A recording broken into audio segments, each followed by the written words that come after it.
Hello, everyone, and welcome to the Talking Crap episode, the edition of the Viewpoint for the horror show at Extreme Rules Predictions. I am joined, as always, by my co-host, Jazzy Josh Porter. Hello, how are we all doing? Good, and I'm also joined by returning favourite to these predictions. We have Champagne Charlie. Hello, it's good to be back once again. And we have, representing the Brotherhood, we have Charlie Brooks. And we also have the young Ted Sabine. Hello. Hello, guys. So, we're going to delve right into it, really. We're at the horror show at Extreme Rules. A kind of Halloween-themed show happening in the summer, believe it or not. We've got a lot to discuss. We're going to go match by match. Don't worry, we are going to get to all the meaty matches, but we are kind of spreading them out. We are going to start with the big one, though, and that's the match for the WWE Championship. And that's taking place between the champion, Drew McIntyre. He will defend against Dolph Ziggler. So for this one, Dolph Ziggler as well has said that he wants to announce the stipulation. And he hasn't revealed it as of Raw just gone. We are, by the way, we're recording this in advance of the rest of the card potentially being revealed. But as of recording, Dolph Ziggler has not revealed the stipulation. So we're going to go around and I need an answer for your prediction of who's going to win the match, as well as what you think the stipulation will be. Let's start then with Champagne Charlie. What do you think? Well, I think as far as who's going to win the match goes, I think once again it's I've said this in the past about championship reigns and how about having longevity to them. I still think it's too soon to take the title away from McIntyre. They're building him up as this unstoppable force with the championship, so I still think he's going to retain the title. As far as the stipulation goes, however, I reckon it'll be something one-sided where, Ziggler can't get counted out and Ziggler can't get disqualified and he has multiple different ways of winning, whilst McIntyre has to stick to a single way of winning the title. Okay, so you're going down the lines of like, I don't think I'll put in, okay, so I'll put you down for basically, you think it'll be a one-sided kind of rules match, I'm guessing. Yeah, okay. Yeah, exactly, yeah. That covers it. Okay, that's fine. We'll go next to you, Charlie. With this match, I agree a lot with what Champagne Charlie said, as in they're building Drew to be like what Lesnar was like with the title, just an unstoppable force, just one of the best. So I'm going to have to go with McIntyre to just easily retain, but I don't reckon it's going to be a very easy match, as in what it was like with Lesnar, a quick one at Mania. This will be a long match, good storytelling, hopefully, but McIntyre will come out on top. Fair point. And stipulation-wise, what do you think? For the stipulation, I can see Dolph trying to make it as sided in his advantage as possible. So I still feel like Drew. So I'm going to go with more of a street fight stipulation, like the classic Extreme Rules match. Okay, yeah. But I feel like Drew had a sort of stipulation where I feel like not Drew McIntyre, Ziggler will add a sort of stipulation where it will play to his advantage a bit more, as in maybe like Drew isn't allowed to use the weapons or something that will play to his advantage. Fair enough. Okay, Ted. Yeah, I agree with both people before. Like, I think they're gonna keep building Drew to be like this unstoppable force. So you're gonna say Drew's gonna win. And what do you think the stipulation will be? I feel like the stipulation would be, like an unsanctioned hardcore match, probably. Okay. Because then Dolph could probably use ways to use weapons or whatever. Yeah, it is Extreme Rules after all. Fair enough. Coming next to you then, Porter. I'm going to go straight out and say that I think Drew McIntyre is going to keep the title because they're not going to take it off him anytime soon. He's had it for a few months now, but that being said, they won't have someone like... I say someone like, but they won't have Dolph Ziggler take it off him. It wouldn't make sense for the rivalry that they've got going on. So yeah, I'm going to go with Drew McIntyre for this one. In regards to the stipulation, I'd probably have to... I don't know, I'm thinking it would be something along the lines of Extreme Rules, or just something not necessarily simple, but something we've seen before. Like, I don't think it'll be anything special. Yeah, because I think my thoughts, obviously now we're coming to my thoughts anyway, I think my thoughts are that the stipulation, I think, if it was to be something kind of really bespoke, they'd have liked the time to advertise it beforehand. I mean, like what they're doing with the Eye for the Eye match, which we will get to. Don't worry, that is coming. In terms of who I think is going to win, I'm going to go the other way. I think Dolph's winning, and here's why. I think Dolph's winning, and Otis is cashing in. That's what I think. I think Vince is going to be crazy enough to want to do it, because they moved over the Hacker storyline, which was involving, allegedly, Mustafa Ali, as one of the people, well, the person behind it. They moved him over to Raw. Dolph Ziggler's randomly showed up on Raw and got a title match. It just seemed a bit like, well, why would you do that? So I'm going to go really bold with this one. I'm going to say Dolph to win with Otis cashing in.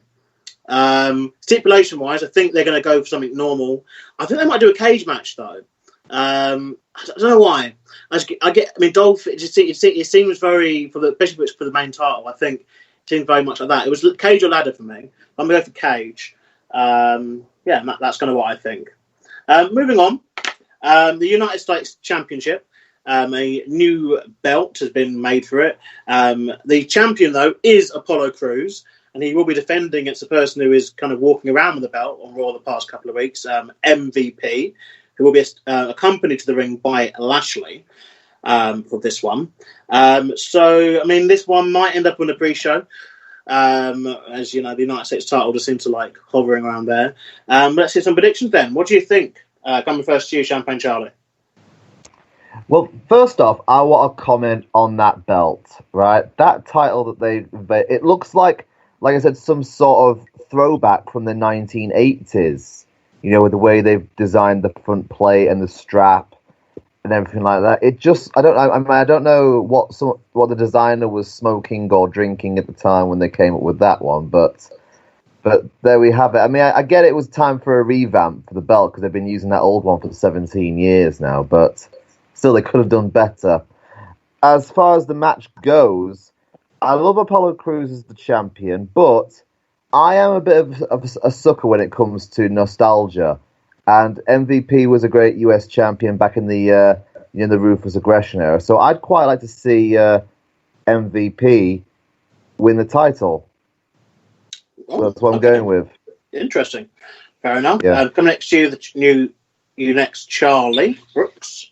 I feel like I've always rated Apollo Crews since his NXT debut, and I feel like he's one of the most underrated superstars on the roster. But I feel like, as much as I would love to say I believe Apollo's going to win, I'm agreeing with Champagne Charlie and saying that I believe it's going to go to MVP. For the sole reason of he's not got long left on his career in my eyes. He's getting to the age of retirement, I believe. And WWE want to keep him for as long as they can. And under the side of Lashley, with obviously Lashley being on his side, I feel like it will be a sort of an unfair win. But I feel Lashley will be involved in order to help MVP win the United States Championship. Fair enough. Coming next to you then, Ted. I would say they're going to get Apollo Crews to win because he's been walking around with the belt for like a while, like as the fake champion. So they want to, take it away from him, and I think they want to keep him as more of like a manager role for Lashley than as an active wrestler. Interesting. Yeah, it isn't that they're bouncing about with MVP from being a wrestler. People talk about retiring, and now it seems like he's having championship matches. So it's a bit of an odd one happening here. Okay, so Apollo Crews. Yeah, okay, right. Porter. I'm going to have to go with Apollo Crews on this one, and I feel like it's going to be a turnaround kind of situation because the last time MVP had a singles match on a pay-per-view was back in 2010, I think, at the Royal Rumble. Well, he technically was scheduled to face R-Truth at Money in the Bank a couple of months ago. Yeah, but he ended up with Bobby Lashley. Yeah. But, yeah, his last official pay-per-view match as a singles competitor was 2010 Royal Rumble against The Miz, where he lost his chance at having the United States Championship because Miz was the current United States Champion and he ended up losing. So I think it's going to be a roundabout thing where he loses the United States loses the opportunity of having the United States Championship once again at another pay-per-view. Fair enough. Seems we're split on this one. I've gone with MVP. In terms of what the belt, I quite like the belt. To be fair, I think it's because I think it suits MVP, which I don't know whether that was a precursor to them doing it. And it just seems very odd the way they're doing it, with obviously the champion not revealing the belt, or the challenger revealing the belt. Also, I think MVP and Lashley have been featured more heavily on Raw lately, which I guess is something to read into. And I think, sadly, Apollo Crews, talented as hell in the ring, but a charisma vacuum, got no personality. And I think the way forward is MVP. So it's split on that one. That's interesting.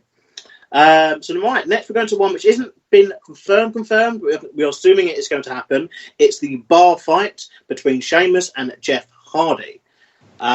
So this has been an ongoing rivalry for the past couple of months over on SmackDown, and has included them showing and exploiting the fact that Jeff Hardy obviously has been involved with DUIs and the police and lots of arrests and that kind of thing. And they've been criticised by the Hardy family, as well as fans and Meltzer as well, for some distastefulness. But they seem to have somehow brought it back round.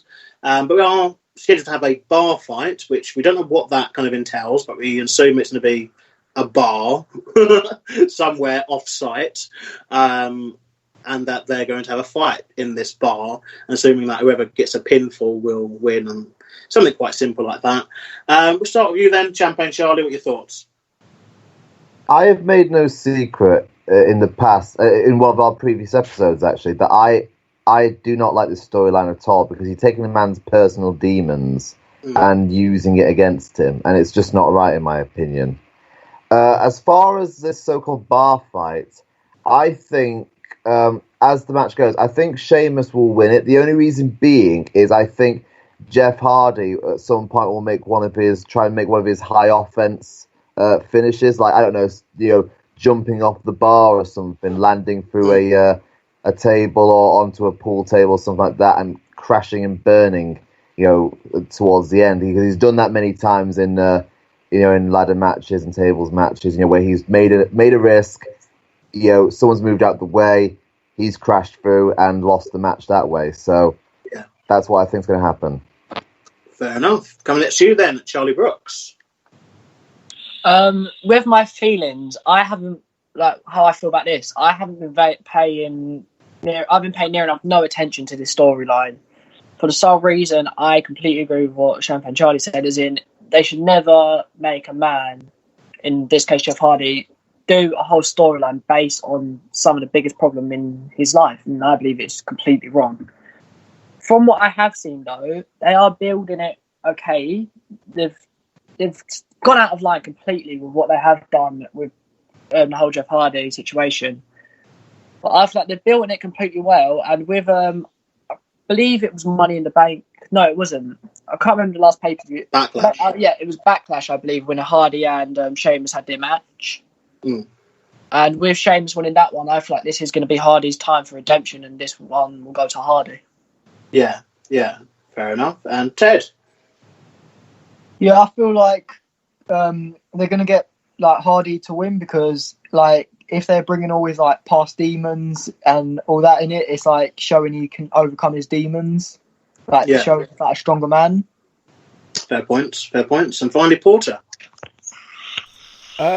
Yeah, I'm going to have to go with Hardy on this one as well, simply because it at the moment, with the amount of controversy surrounding this rivalry, I don't see WWE wanting to carry it on too much longer. But that being said, I think after his loss at Backlash to Sheamus, and the kind of... I wouldn't say that he's been kind of submissive in this rivalry, but he's not fought back as much as you think he would have. So I think this will be his way of kind of fighting back and finally taking it over. Maybe close to the last match of his career in WWE, it seems like. Yeah, we are getting down. We are getting down to the wire with some of these guys. I mean, yeah, you guys have swung me a little bit, to be fair, because I was kind of on the fence, because I kind of see them going one or two ways. Sheamus could win, I feel, and they could do the whole teasing something kind of really bad, basically. Essentially, they're going to tease, obviously, Jeff Hardy kind of, Jeff is about to win, and then they have someone present him with a drink or whatever, and he has that kind of like, should I? And then out of nowhere, Sheamus Bro kicks him, through a window or something. And then, that could be that way.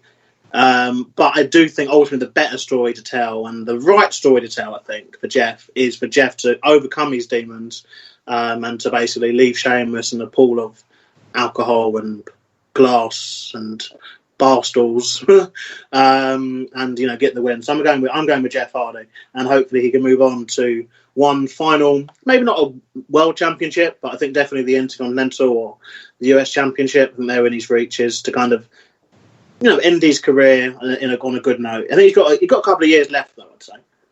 We'll come up next, SmackDown Women's Championship match. So the two women's matches we're splitting. They're two different matches, but even though they do involve, obviously, Bayley and Sasha Banks. So the SmackDown Women's Championship, the champion Bayley will defend against Nikki Cross.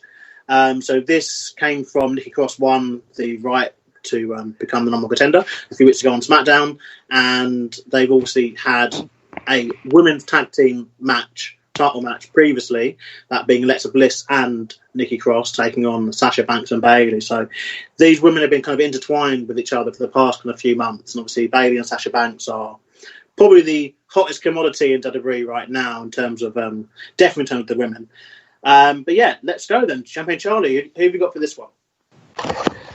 As much as I'd love to see Nikki Cross finally get to that top part and become the champion, I don't know why, but I sort of see a betrayal possibly happening, with Alexa Bliss interjecting herself against Nikki Cross, because Alexa Bliss plays that, spoiled, sly, vindictive character so well, but she's not done that for quite a while now since being teamed with Cross. And because Cross is getting the limelight here with the championship match, I can kind of see it happening. So because of that, I think Bayley to retain. Oh, interesting. Charlie Brooks.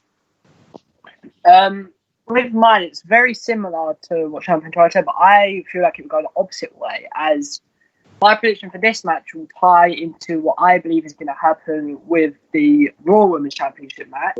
Okay. I feel like Nikki Cross will get the better of Bayley here with interference from Alexa. I have like the fish pan out in my head. Well, I believe that some way Sasha will try to get involved. Alexa will take out Sasha, distract Bayley, and that will lead to Nikki maybe getting a sneaky roll up or being able to hit her finisher in order to capture the SmackDown Women's Championship. Interesting. There's a lot of scope for turns in both these matches. We're obviously going to talk the Sasha Banks match later on. But interesting that there's so many kind of things that could happen in both matches because there's tag team partners involved at ringside. And, there's an ongoing storyline between Bayley and Sasha. Right, Ted. I kind of agree with Champagne Charlie. I feel like Sasha Banks is going to probably interfere, and then Alexa Bliss is going to come out, but attack Nikki Cross and help Bayley and Sasha Banks, because it's the jealousy storyline. So you're going for Bayley win then? Yeah. Okay, Porter. I'm going to go with Bayley wins, not because of Alexa getting involved, but simply because there's another storyline I'm hoping will happen that I can kind of see going quite well, and I'll mention more on that when we get to the Sasha Banks match, because obviously it all ties in. Yeah, I'm going to go with Bayley. Fair point. Yeah, I've gone with Bayley too. Obviously, this is an ongoing rivalry, and I just don't see them getting rid of. We're going to talk about more when we do the Raw Women's Championship match, but I don't see them getting rid of this title off Bayley at this junction. I think it would be a bit daft. Apart from Charlie, we've all gone for Bayley on that one. It's interesting. The next match, and this is a non-title match, I must stress, it's not for the championship, it's the Wyatt Swamp match, or Swamp fight, between Braun Strowman, who is the Universal Champion, much as we keep forgetting, versus Bray Wyatt. And it is Bray Wyatt, as in Bray Wyatt, fireflies and, Hawaiian shirt wearing Bray Wyatt. It's not the Fiend, and it is not the Mr. Rogers Bray Wyatt. It is Hawaiian shirt, dreadlocks, that Bray Wyatt. And it's the Wyatt family compound swamp fight. So let's start then with your thoughts about, this match, by the way, is going to be cinematic, so you don't need to guess that. It is going to be. They confirmed it. It's going to be filmed in advance and, off-site, so there's not a ring involved, potentially. Let's go then. Champagne Charlie. Because this is non-title and because it's the return of the original Bray Wyatt character, right, which many people love. People love the Fiend as well, but I like that they're doing this, different faces of Bray Wyatt thing. Yeah, like I said, because because the title is not up for grabs, I think this is an opportune moment for the character of Bray Wyatt to try and get into the head of Strowman. Yeah. So and because it's his kind of match, I think Wyatt will win, and it'll lead up to one final encounter, probably at the next pay-per-view, for the title. So because Strowman's won one already, I think it's get that even on par kind of thing going. So Bray Wyatt to win. Fair enough. Charlie Brooks. With what I feel like it's going to go along the lines of what happened at WrestleMania with Bray Wyatt versus John Cena, as in it will be shown through, obviously with what they've done with Cena, it went through his past quite a bit. I feel like that's what they may do with Braun Strowman, is they'll show the past and he will be distracted by obviously how he was brought into WWE by Bray Wyatt and the Wyatt family, and that will help Wyatt capitalise. And then I feel like that will lead on to the next pay-per-view, then to finally having a title match. But for this one, I'm going to go with a Wyatt win. Fair enough. Do you see do you see Eric Rowan coming back in this? I know obviously Luke Harper's signed to AEW, but obviously Heath Slater's obviously made an appearance since, and they've hired Drake Maverick back, and they are kind of starting to unfurlough some people as they prepare to do some things. Do you see Eric Rowan showing up, because it is the Wyatt family compound? I don't see him showing up in the match. I feel like him showing up, as in there'll be clips of the old Wyatt and he'll be in. Yeah. But I just don't believe he'll show up. I feel like he'll possibly show up in the next match these two have. And this is a future prediction. This one's got nothing to do with Extreme Rules, but I feel like Rome will possibly show up in the next match, causing Braun to lose the title to Wyatt. But from this one, obviously where it's a non-title match, I don't believe Rowan will show up. I believe he'll show up in clips from past of Braun Strowman being in the Wyatt family. Yeah. And I'm just going to go with sticking with my Bray Wyatt to win. Okay, Ted. Yeah, I agree with what Charlie said, with how showing his past and how he got into the Wyatt family. And I feel like they will get Eric Rowan to do a little cameo, him trying to warn Braun or something like that, trying to say something to him beforehand, something like that. Okay. So are you going for a Bray win then? As well? Yeah, I can Bray to win. Hey, getting almost a whitewash here. Porter. I think because it's non-title, it wouldn't make sense in my mind for Bray not to win. Because clearly they're making it non-title because they don't want Braun to win, but they don't want Braun to lose the championship. So it's kind of not foreshadowing it, but giving it away kind of situation for me.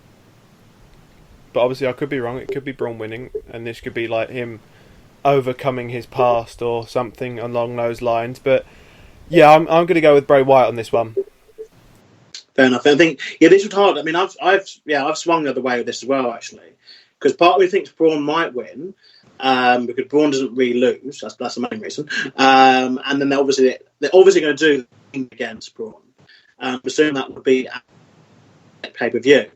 And on that note, I flip-flopped with this one, really. I thought Braun might win, and then that would bring the Fiend back. But I think they might just do that anyway.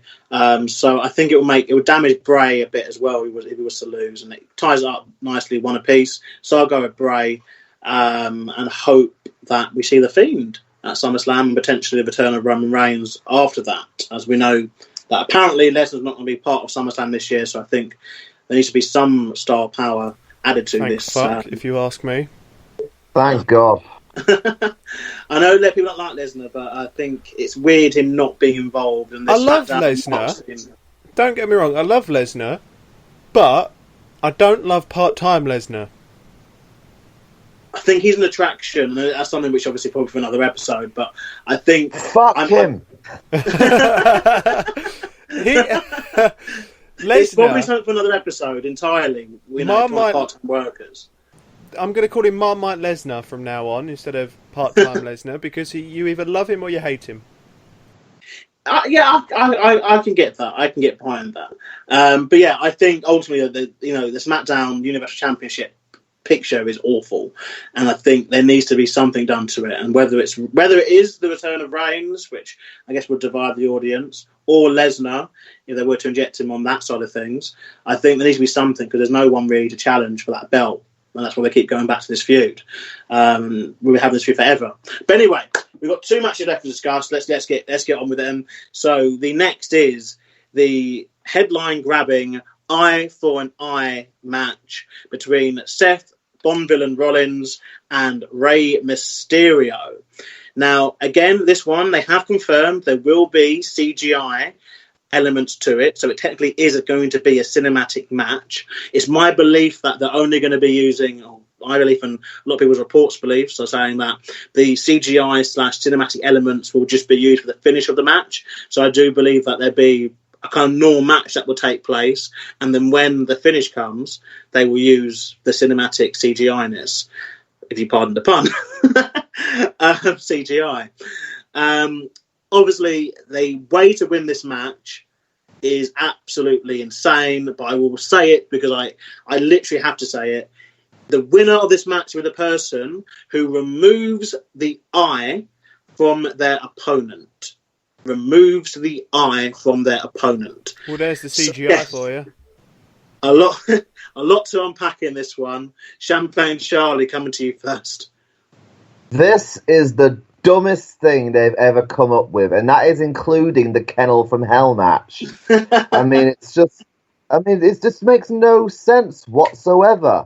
A couple of months ago, AEW did their eye for an eye match, but that was because both Moxley and Santana were both wearing eye patches at the time. And then you go back years ago to a match in Japan where Vader literally had his eye pop out, towards the end of the match. So that was a realistic thing. This is the most unrealistic thing you could ever imagine. So it doesn't really, it's just stupid. But I reckon, you see, this is how I just don't care about this match at all. I do not care. But I'm just going to say, for the sake of it, Seth Rollins. That's it. Because there's been rumors about Rey Mysterio not sticking around, and going somewhere else. So I think that it'll be a way of pushing him out. So Seth Rollins, there we go. Okay. Very passionate, I think, about these ones. We're all going to be, I think. Charlie Brooks. With my opinion on this match, it's very, very controversial, but I generally feel like it's a solid idea with the storyline that Seth and Rey are having. It's very, very out of there and very unexpected, and you wouldn't expect WWE to be doing something like this. But I like to see where they're going to go, because it was not like the Boneyard match at Mania and the Firefly Funhouse match. When they first started doing these cinematic matches, nobody knew what they were going to be like. Everyone thought they were going to be terrible. But when you were introduced to them, they was generally some of the best matches I've ever seen. And I feel like they have that capability with this one. And for my prediction, I feel like this is going to be Rey's last match. I feel like after this, the retirement will come. So I'm going to go for Seth Rollins to win. And then shortly after, I believe Rey is going to retire. Oh, he's going to retire Aya. Okay, Ted. That was a terrible pun. It was. Please cut that. Josh, don't cut that. Keep that in. Can we unbook him? I feel like it is a very weird idea to do, like taking the eye out, and because it's taking the weird because they were trying to make it more, into the more wrestling element to try to compete with AEW. But I feel like it's really unrealistic. But I feel like, we keep saying it's going to be bad, but I feel like when we watch it, it would be good to watch because it's nothing we have ever seen before in WWE. Like, any wrestling promotion. But what's it? Basically, I believe that Seth Rollins will win, and then Ray's going to retire because he spoke a lot about retiring this year already. So I feel like he's going to retire Ray, and then I feel like Dominic is going to get involved in a storyline with. Yeah, there's a lot of push for Dominic to have some involvement in this feud because he's training at the PC and he's not done much. So yeah, it'd be interesting. And Porter. It's a tricky one because I see this being one of Ray's last matches, so I don't see him winning it. But at the same time, it would be nice for him to go out on a high. So, for the simple fact that I want him to go out on a high, I'm going to go with Rey Mysterio winning this one. Because the whole point is that Seth Rollins injured his eye. That's why the stipulation has come about. So yeah, I'm going to go Ray. Fair point. My opinion is that I actually quite like this match. I think it's crazy, but everything has been since the year started. And I think the only problem I kind of have is I think Rollins has to win. As much I love Ray, because I think Ray can obviously hide it with the mask. And obviously it's going to be hard to kind of gauge how they're going to do it afterwards, more so than before. But in saying that, AJ got buried alive and came back on Raw a few weeks later. So, there's kind of wrestling logic that kind of happens, but it is crazy. And I guess it is kind of headline grabbing, and it has done that. And I do think, yes, it might be a send-off for Rey Mysterio / passing of the torch onto Dominic, as he's obviously still employed and part of the PC. But in saying that, it might not be. Rey Mysterio can still go. He's proven that over the past kind of couple of years in this run, and he seems to just not age. But I have to go wrong with this one. So right, let's get to what we are thinking is going to be the main event. It's the Raw Women's Championship match, and that between Asuka and Sasha Banks. We'll come to you first, Champagne Charlie. This is a simple thing for me. As I talked about before about title longevity, it's still too soon. So straight to the point, I think Asuka's going to retain the title. Okay, perfect. Charlie Brooks. My beliefs for this match is going to tie into very similar to what I said for the SmackDown Women's Championship, as I believe this match is going to cause the turn a slight hiccup, as Bayley will have the agency of her losing her title, but Sasha is going to win and be the Raw Women's Champion, and that will make Bayley jealous. And then I feel like in the next weeks they'll drop the women's tag belts, causing them to have a split and reignite that Sasha versus Bayley. So for this match, I'm going to go to Sasha. Fair enough. Ted? I feel like they're going to try bring back the winning streak Asuka had back in NXT. I feel like they want to push her again. So I feel like she's going to retain. I think Asuka's going to retain. Yeah, I think Asuka's going to retain. Good. Yeah, there's a lot going on in this one. I think obviously this one is going to affect the main event potentially for SummerSlam, or just anyway the future of the women's matches for SummerSlam. And I think that's why it's so interesting, this one. But yeah, Asuka. Porter. Now, here's my theory. I'm probably wrong, but I'm going to go Sasha Banks for the simple reason that what I'm seeing is Sasha Banks earns the Raw's Women's Championship, Bayley keeps the SmackDown Women's Championship, then they lose the women's tag titles and have a feud resulting in a championship for championship match at SummerSlam. Oh. So I'm going to go Sasha Banks in this one. Interesting. Yeah, this one is this women's division, I must admit, it could go in so many different directions, I feel. Obviously, you could have, like I said, I think... it's really tough. It's really hard for me, honestly. I wish I could say both. I wish both could win, but I don't really want Asuka to lose it either. I think Asuka's obviously one of the best talents in the company, regardless of gender, really. But I also want to see, obviously, one. It'd be nice to have two women, that kind of thing of having the two women be the dominant force and have both single championships and the tag championships. It's a kind of unprecedented feat, and I know WWE like that stuff. But I do see it more as being like the SmackDown Women's Championship, and because that's the one belt as well that Sasha's not won. As part, she obviously was a 4-time, I think, Raw Women's Champion, and you're obviously only on SmackDown since the last draft. So I think it would have more gravitas. But that's also why I just don't see Bayley losing the first match, because I think if they're going to go into SummerSlam with this as the potential main event, or Bayley versus, if they're going to do the split and then obviously have Bayley versus Sasha down the line, I think it has to be the SmackDown Women's Championship. But yeah, title I'm fine with too. They could also both lose, and then we'd have the tag team champions feuding kind of thing that we've seen with most famously, I guess, with like Shawn Michaels and John Cena a few years ago.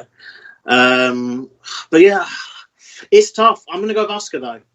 But the skin, and just more because I think like there's more for this Asuka reign than this. I do think this would be a very good match though, and I think I think it should go on last, but I think they might not do that depending on some of the other stipulations that they have. It's interesting they haven't given the women's stipulations in this show as well. Anyone else think that? I mean, both women's matches are just like straight women's matches, but I guess the attraction here is obviously the belts, obviously all being involved. But yeah, that's it then, guys. So we have our predictions. Looking through them, like we've had some mixed ones here, ones we've kind of gone different ways with, but we've had ones that we've all sided with, and I guess it is all down to obviously how the night turns up. So we'll finish this by saying, I'll go around and asking what match you're most looking forward to. We'll start first with you, Charlie Brooks. In all honesty, I am looking extremely forward to the I versus I match. Ooh. I just feel like with the cinematic matches, it's been stuff we've never seen before, but they have made it so good, and I've enjoyed every single one, and I feel like that's what they're going to deliver with, and I feel like this is going to be possibly the best match of the night. It's going to have one of the weirdest finishes I have arguably ever seen in my lifetime, probably will ever see, but I generally feel like they're going to smash it with this one, and I'm looking really forward to it. Good stuff. It's been a big feud for Raw as well for the past few months.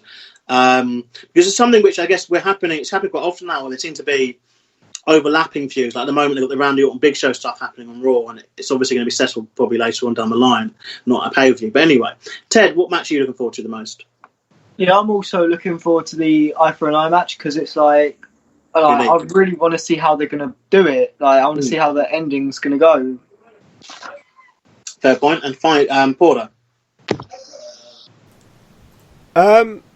I'm really looking forward to Braun Strowman versus Bray Wyatt, just because I always love a Bray Wyatt match, and the concept of this match I'm kind of looking forward to. I'm not a massive lover of the cinematic matches, but this one I can get behind. Yeah, I think this is more of a character match than a cinematic match. I mean, it is going to be cinematic, obviously, but it's more of it also fits the character, which I guess some people prefer those ones, which hence why some people like Boneyard, over, say, greatest wrestling match ever, because it fit the character. I'm looking forward to what they do with the Sasha Banks and Bayley thing. I think it's the main feud at the moment in the company. Also looking forward to seeing how they do the finish of the I versus I match. I think it's just so unique. It's madness. But anyway, that's it. That's been the Viewpoint, folks. And we will see how we all do. We'll put our scores up, and on the Facebook page we will have the results. We are returning with season 2 of the Talking Crap podcast. We are returning very, very soon, and we'll have more content. We'll have a full update about what's going on our Facebook page and our social medias. So please like, share, subscribe. Thank you for our guests, for Charlie Brooks, for Ted, and for... You're welcome. Thank you for having us. Thank you. Thank you.